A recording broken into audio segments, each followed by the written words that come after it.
Quick disclaimer, hashtag not all books. In this video, I'm of course talking mostly about popular books because these are the ones that decide market trends and inspire copycats. And obviously, this is an opinion piece that represents solely my thoughts and opinions. It's also not a research piece. And you probably were smart enough to guess all of that, but I'm putting this here for those who need therapy because they find joy in causing minor headaches on purpose by actuating people on the internet.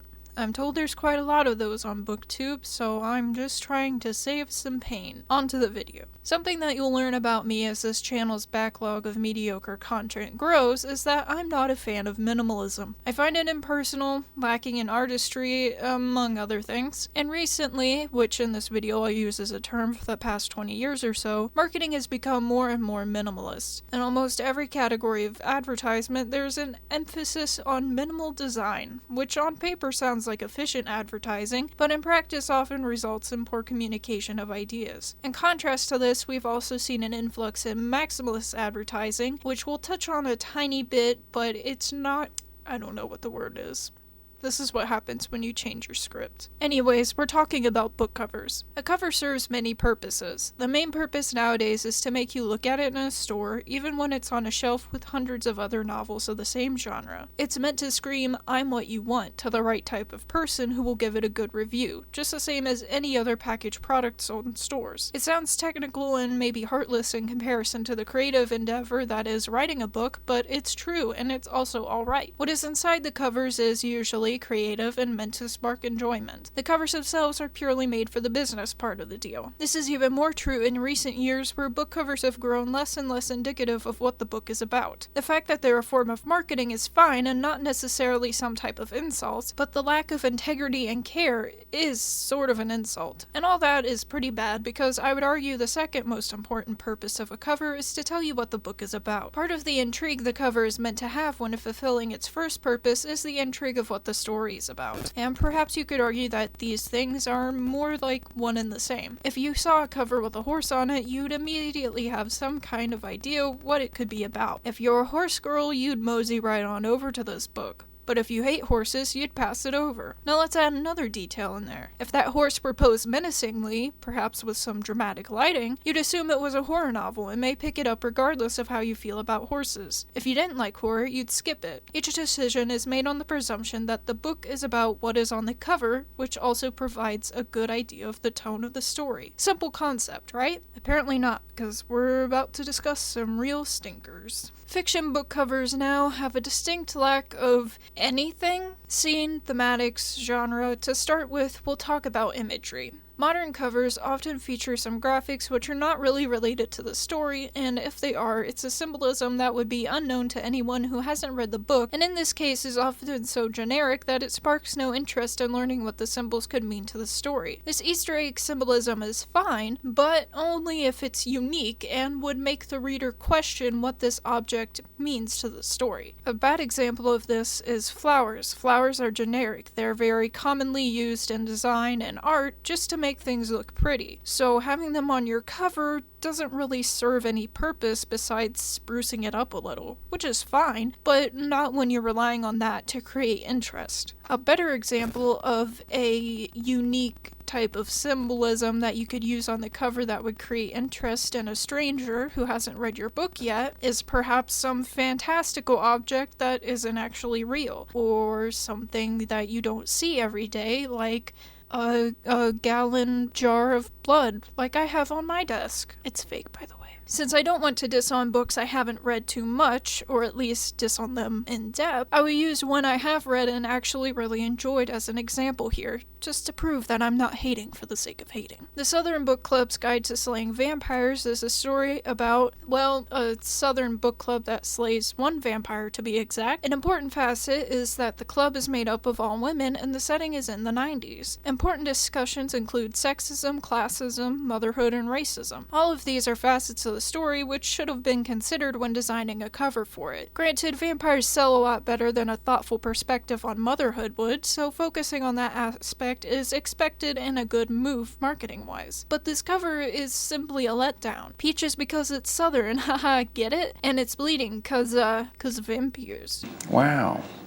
I'm 14 and this is so. However, these two things are in the title, so of course we can expect them from the book, and the graphic is nothing more than a painfully boring rendition of information that we already received from the title. The illustrative part of the cover should introduce something else from the story to entice the reader, not just visually depict the title, which many other books do, but it feels even worse for them because their title is vague and often not very related to the content of the story, creating a cover that is even farther from a visual representation of the essence of the book. And this is not to dictate what a cover should say about its story, except for the most obvious thing, which is genre. Whatever facet of it the author, if they're given a say in the matter, which is very rare, or the marketing team chooses to focus on, that is for them to decide, and there's a whole world of possibilities that could work. There's no universal rule on it. But how to depict it in a meaningful way is a thing which very much has rules to it, same as with depicting genres. An image that, even on its own, says very little and is superficial does not meet this brief. Everyone makes fun of erotic romance covers that have a generic attractive white guy with a ripped bod on the front, usually with his face out of frame, as well as covers of cowboy romances that just have a generic white cowboy on the front, or maybe he's Latino to spice it up a little. People say these are boring, superficial, lazy, generic, so why do we think of these cover designs any differently when they're the same superficial and soulless works as those? Because they're so clean and minimal that we're tricked into thinking they're classy and sophisticated instead of lazy, poor advertising and unfaithful to the books they're on? Honestly, sometimes, if I had to pick, I'd choose the hot white guy over a generic flower PNG number 3. On to the next part of this, text design. There's probably like 2 different fonts used between the New York Times best-selling books list. Obviously, that's an exaggeration. When the graphics fail on a cover, you can often look to the text to tell you something about the book, but that too has been taken by our advertising overlords' cruel hands of mischief. I'm not a fonts person, so I don't know what the difference between serifs and sans serif and all that is, but I'm a person with vision, so I can tell you that whatever this is, it's pretty boring. This makes my eyes glaze over. This tells me nothing except, bravo, you sure did put the name and title on that book cover. It's definitely there. Those are certainly some words. The only thing it makes me assume about the book is that whoever designed the cover just used the default font on whatever program they used. It insinuates nothing positive about the level of care, thought, or respect given to the design process. And I'm not naive enough to believe that people who are passionate about their work for the artistry of it are a majority in this industry. And most commercialized forms of art,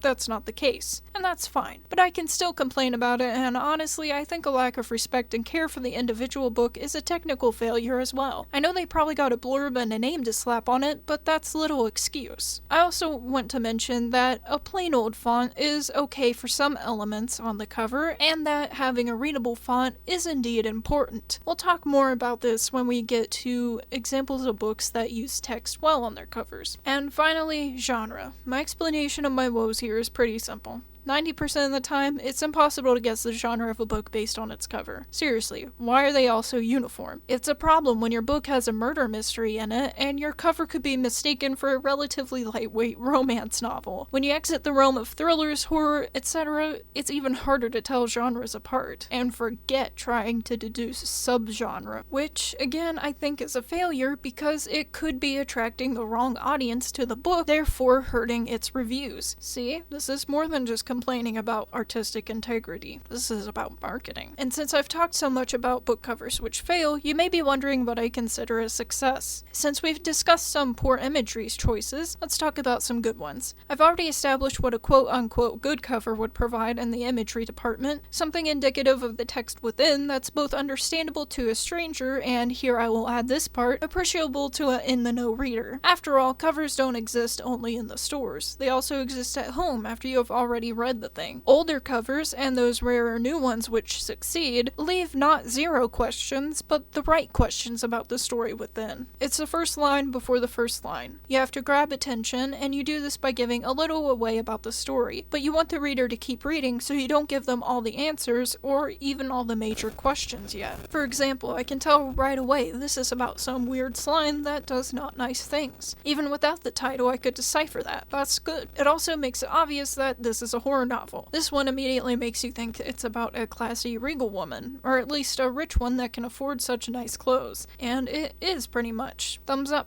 It's also indicative of a lighthearted genre like slice of life or romance. Another more minimalist example that succeeds, uh-oh, that house looks spooky. Oh, it's about a spooky house? Awesome. And again, definitely displays that this is a horror novel. Time for another example I've read. This cover is obviously a horror cover, and it's also a nice tie-in to the story and what it's about that readers will be intrigued by if this is their kind of story and will appreciate when they're done. Now, text. Font, text, all that. Where imagery fails or only makes it halfway obvious what the genre, mood, etc. is, fonts have the potential to save a cover. Now, these I'm showing on screen aren't all bad picks, just good font selections that immediately tell you something about the story's vibe and add to the overall effect of the cover. And finally, genre. We all know some generic associations of the main genres of books. Romance is hearts and kisses and hugs. Slice of life equals depictions of everyday menial scenarios. Horror equals skeletons and blood and monsters. Mystery equals cops and handcuffs, and so on. And this part is not to say that challenging these associations or using ironic imagery is bad, because it isn't just any one element of a cover that communicates the genre. It is how all of them interact and relies greatly upon the skill of the designer as, well, a designer. This is something that I think relies majorly upon artistic integrity to succeed, at least if you're trying to subvert expectations. Even better than genre, some of these indicate tone pretty well too. And a final issue that is common nowadays is the trend of pretty book covers made for the sake of being pretty. Yes, they should be pleasing to your eye, as most advertisements aim to be, but when that's their only purpose, you would be better off to make that design into a poster for the book than the actual cover of it. A poster is for display. Books are for reading, not display, although there's a select type of person who buys pretty books for the shelf and never reads them. Even people who read certain books because they're pleasing to look at are betrayed by this kind of cover, because they still have a particular taste in what they like to read, and these covers won't help them much in deciding whether that book is for them. I am guilty of buying books because I thought the cover was nice, so these are my main gripes about modern book covers. And it is, again, not to say that all of them are bad. I made an effort to pick some newer ones when discussing ones that I think work, because there are some I really like. It is also true that a majority disappoint me and leave me wanting something else. The same can be said for older books too, just proportionally less. And, of course, somebody's bound to point out that, well, if you want to know what a book is about, you should just read the summary. But the summary is not the first impression that you get.